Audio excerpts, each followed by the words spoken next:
दोस्तों नमस्कार, मैं आपका दोस्त मनोज कुमार मिश्रा, एक फिलोसोफर और एस्ट्रोलॉजर। मैं आप सभी लोगों का अपने YouTube चैनल एस्ट्रो और वर्ल्ड में हार्दिक स्वागत करता हूं और आप सभी लोगों से रिक्वेस्ट करता हूं कि अगर आप लोग अभी मेरे चैनल पर नए हैं तो चैनल को जरूर सब्सक्राइब करें।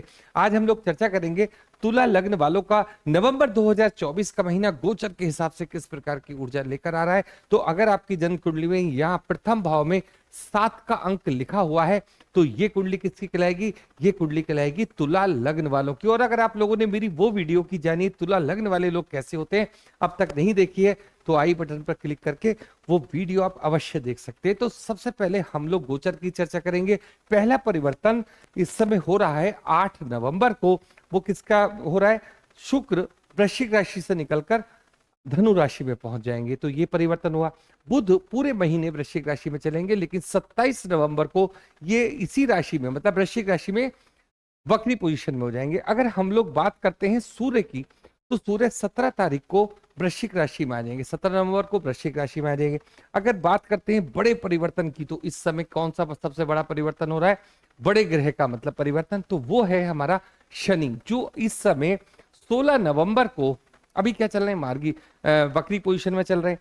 अपनी राशि में ही ये क्या होंगे? 16 तारीख को मार्गी पोजीशन में आ जाएंगे कुंभ राशि में। राहु मीन राशि में गोचर करते रहेंगे, केतु कन्या राशि में गोचर करते रहेंगे। अगर बात करते हैं मंगल की, तो पूरे महीने कर्क राशि में आपके 10th हाउस में गोचर करते रहेंगे। और गुरुदेव बृहस्पति आपके 8th हाउस में या कहें अपनी मतलब वृषभ राशि में वक्री पोजीशन में गति करते रहेंगे। तो ये गोचर की स्थिति हो गई। अगर हम लोग बात करते हैं इस समय कि ये सारे टोटल ग्रह किस प्रकार की हमें ऊर्जा देंगे नवंबर के महीने में, तो देखिए नवंबर की स्टार्टिंग हो रही है दीपावली से, तो आप लोगों को सबसे पहले दीपावली की शुभकामनाएं, क्योंकि ये वीडियो आपको अक्टूबर में मिलेगी। अगर हम लोग बात करते हैं आपके लग्नेश की, तो देखिए लग्नेश है हमारा शुक्र, और शुक्र कहाँ बैठे हैं इस समय? 2nd हाउस में बैठे हैं, बुध के साथ बैठे हुए हैं। और लग्न में कौन बैठे हैं? लग्न में बैठे हैं सूर्य। दोनों का कॉम्बिनेशन मैं आपको अभी बताता हूं। तो जब भी लग्नेश का संबंध 2nd हाउस से बनता है, 2nd हाउस किस चीज का है? हमारे कुटुंब का है, हमारे ऐसे रिश्तेदारों का है जो थोड़ा लंबे लेवल के हैं, जैसे चाचा है, ताऊ हैं, और उससे भी आगे मतलब कुटुंब जिसे कहते हैं। और फैमिली हम लोग उसे कहते हैं जैसे फादर हो गए, मदर हो गई और बच्चे हो गए, इस टाइप से। तो ये कुटुंब का हाउस है 2nd, और कुटुंब में शुक्र का आना बहुत ही शानदार कॉम्बिनेशन आपको यहाँ मिलेगा। साथ में ये हाउस हमारा पैसे को जोड़ने वाला और लॉन्ग टर्म इन्वेस्टमेंट करने वाला हाउस है। तो पूरे महीने आप पहले तो ये देखोगे 8 तारीख तक आपके मन में क्या विचारधारा चलती रहेगी कि मैं अपने पैसे को कहाँ इन्वेस्ट करूं। पहली बात ये होगा। दूसरी बात ये है कि बुध के साथ है, तो वार्तालाप, आपका जो बोलने का ढंग या सिस्टम होगा अपने कुटुंब के साथ, अपने लोगों के साथ एकदम घुल मिलकर, जैसे कहते हैं ना कि बिल्कुल मिठास घोल दिया आपने, जैसे आपको देखकर आपके लोग सारे प्रसन्न होंगे। तो इस तरीके का व्यवहार आप अपने अपने कुटुंब में देखोगे, मतलब पूरे की पूरी फैमिली में देखोगे। तो यहाँ पर दो चीजों का आपको समझना है कि एक तो इन्वेस्टमेंट की तरफ ध्यान देना है। पैसा आपके पास भरपूर मात्रा में आएगा नवंबर के महीने में, लेकिन इसको हमें थोड़ा खर्च को कहाँ लगाना है? एक लॉन्ग टर्म इन्वेस्टमेंट की तरफ खर्च करना है। गाड़ी खरीदने में खर्च नहीं करना है, ये चीज आपको ध्यान देनी है। अगर मैं बात करूंगा आपसे लग्न में बैठे हुए सूर्य की, बहुत इंपॉर्टेंट चीज है जो मैं आपसे कहना चाह रहा हूं कि जो लाभ का स्वामी है वो कहां पर बैठा है? वो हमारे लग्न में बैठा है। ओवरऑल आपका लग्न क्या होता है? स्वयं में, वहां बैठा है सूर्य, और वो कहां से आए हैं? वो हमारे 11th हाउस से आए हैं। तो आप जो भी इस पूरे महीने में कुछ भी आप जो भी डिसीजन लोगे, खुद को बीच में रखते, खुद को केंद्र में रखते हुए लोगे कि ये काम मैंने किया तो मुझे क्या लाभ होगा। तो इस तरीके की आपकी पूरी सिस्टम ऐसा बनेगा। कोई भी आप काम करोगे, जैसे आपने बहुत सारी चीजें देखी होंगी, बहुत सारे काम हम बस मन में आया कर दिया, लेकिन आप इस समय इतने ज्यादा सेल्फ सेंटर्ड होगे कि 1 रुपया भी अगर खर्च करोगे तो कैसा सोचोगे कि इससे मुझे लाभ क्या होने जा रहा है। कोई एजुकेशन भी लोगे तो उसमें भी आप पूछोगे मुझे क्या लाभ होने जा रहा है। इस तरीके की भावना आपकी रहेगी। और ये एक बहुत अच्छी बात भी है, क्योंकि ये जो समय है 17 नवंबर तक का आपको बहुत ज्यादा प्रॉफिट गेन कराएगा।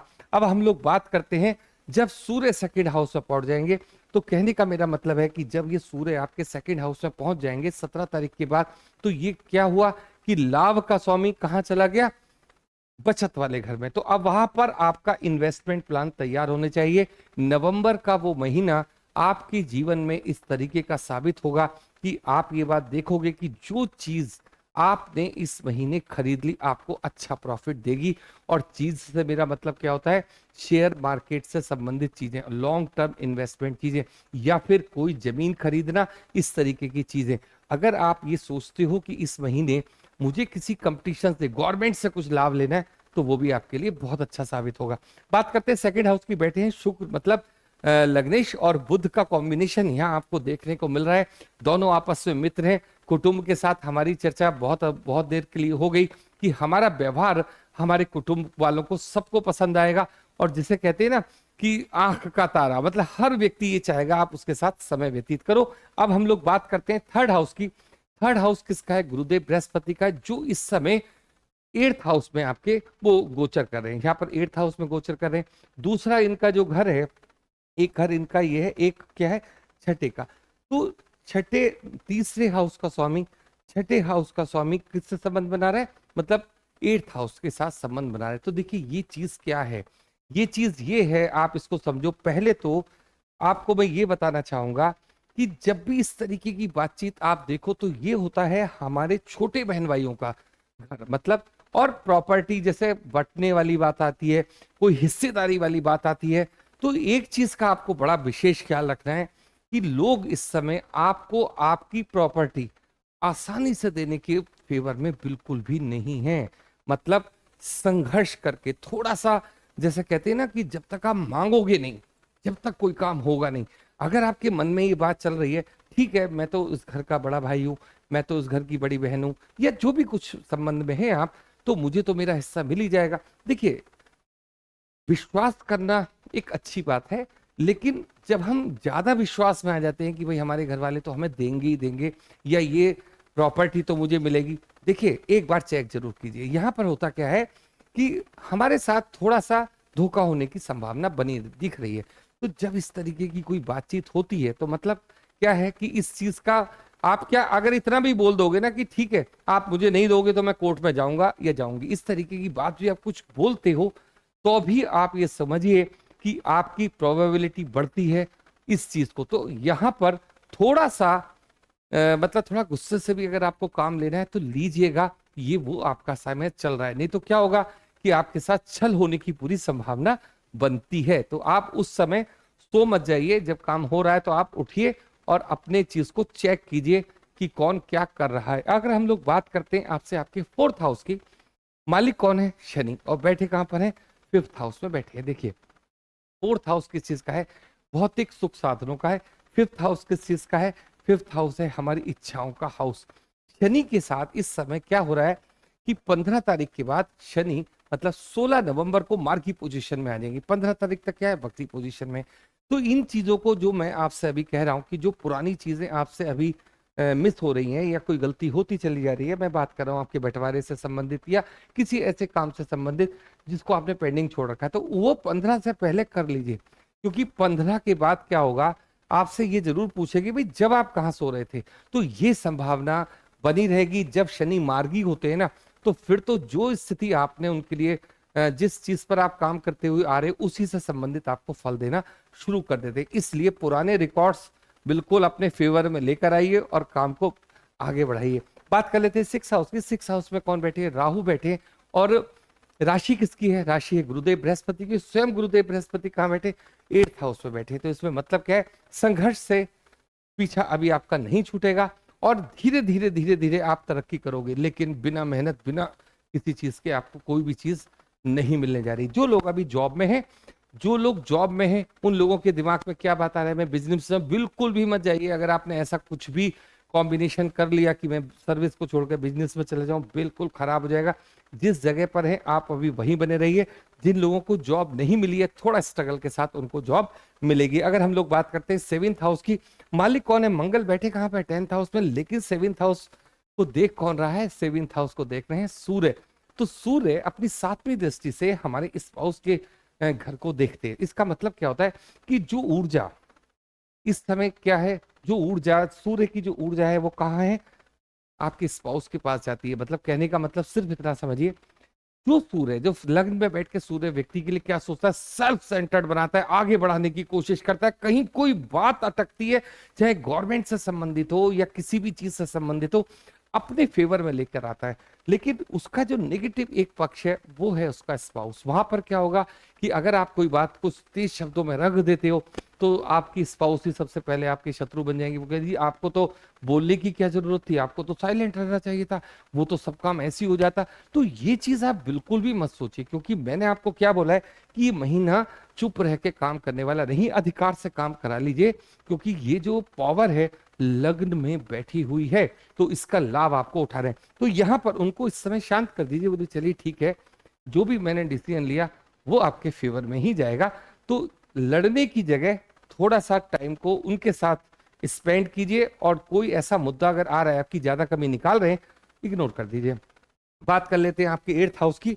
गुरुदेव बृहस्पति यहाँ बैठे हुए, एक सबसे बड़ी चीज आपके साथ मालूम है क्या जुड़ी हुई है, ये वक्री पोजीशन में। वक्री पोजीशन का मतलब कि आप जो हमारे तुला लग्न वाले जातक हैं, आप देख रहे होंगे कि कहीं ना कहीं कुछ अपने को ना, जिसे कहते हैं ना, बंधा हुआ सा महसूस करना, कुछ काम मेरे नहीं हो रहे, इस टाइप की बात। यहाँ पर जब ये स्थिति बन रही है तो ये बहुत सहायता करता है हमारा आध्यात्म। देखिए गुरु जो है हमारे आध्यात्म से जुड़े हुए एक ग्रह है, तो थोड़ा सा उनको पॉजिटिव करने के लिए या तो किसी को गुरु बनाते हैं, पहली बात। दूसरी बात, अगर हम मेडिटेशन वगैरह से जुड़ते हैं तो हमें बहुत रिलीफ मिलता है। एक चीज मैंने आपको ये बताई, लेकिन ये समय ज्यादा समय आपको उलझा के नहीं रखते। 8th हाउस का जो गुरु होता है वो तुरंत ही कोई ना कोई समाधान आपके पास भेजते हैं और आप उस समस्या से बाहर भी आते हैं। बात कर लेते हैं आपके 9th हाउस की। अच्छा, गुरु का जो दृष्टि 2nd हाउस में जाएगी, पैसे की दृष्टिकोण से पूरा महीना बहुत शानदार आपको देखने को मिलेगा। क्यों? क्योंकि चाहे कहीं से आए, मतलब कहीं से आए, प्रॉपर्टी अगर हमारे पूर्वजों की है तो वो हमें मिलेगी। ये चीज कौन डिसाइड कर रहा है? ये डिसाइड कर रहे हैं गुरुदेव बृहस्पति।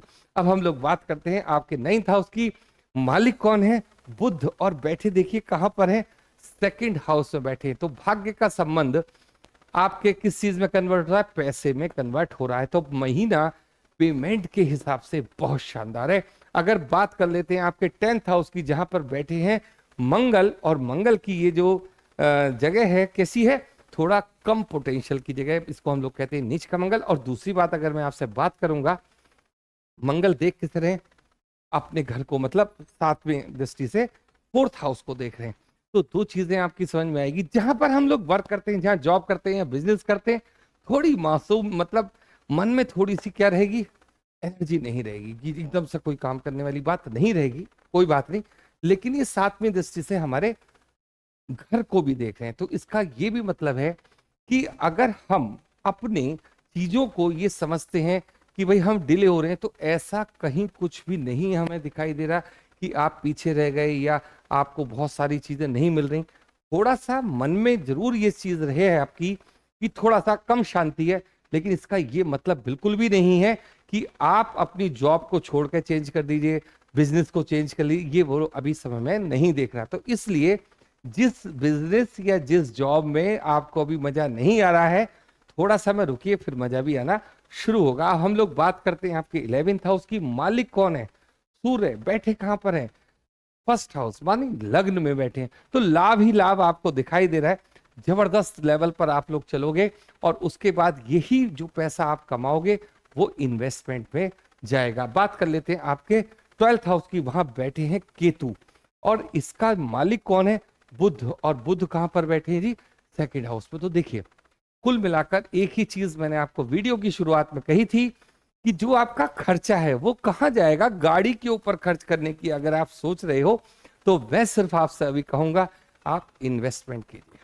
अभी आपका वो टाइम नहीं है कि आप गाड़ी पर खर्च करो, क्योंकि आपके पास उतना पैसा नहीं है। आप लोन करा के कोई काम करते हो तो फिर उसकी किस्तें ही आप भरते रह जाओगे। तो ये चीज आपको थोड़ा यहाँ समझनी है। और इन्वेस्टमेंट से पहले, मतलब खर्च से पहले इन्वेस्टमेंट की बात सोचिए। इन्वेस्टमेंट कहते हैं हमने किसी बिजनेस में इन्वेस्ट किया, हमने किसी शेयर में इन्वेस्ट किया, हमने किसी प्रॉपर्टी में इन्वेस्ट किया, इन्वेस्टमेंट। और खर्चा किसे कहते हैं? जिसमें हम गाड़ी खरीद लाए या घर में बहुत सारा पैसा खर्च कर दिया। तो इन चीजों से थोड़ा सावधान रहना है। अगर हम लोग बात करेंगे कि जो हमारे तुला लग्न वाले जातक हैं, मैरिज से संबंधित कोई बात, जी हाँ, इस समय मैरिज का एक अच्छा समय चल रहा है। सूर्य उनका फर्स्ट हाउस में चल रहा है। जब तक आप एक अच्छे लेवल पर, मेरा कहने का मतलब है आपके मन का जो बात है वो आप रखिए सामने, और मैरिज आपकी होने की पूरी संभावना इस समय बनी हुई है। और अगर मैं आपसे बात करता हूं जॉब की, तो मैंने आपको जॉब के बारे में बता दिया कि थोड़ा सा स्ट्रगल के साथ आपको जॉब मिलेगी, लेकिन पिछली जॉब जो कर रहे हैं लोग, अभी अपना जॉब चेंज नहीं करें, बिल्कुल भी नहीं करें। तो आज के लिए इतना ही। आप लोगों ने इतना समय दिया उसके लिए बहुत बहुत धन्यवाद। Thank you.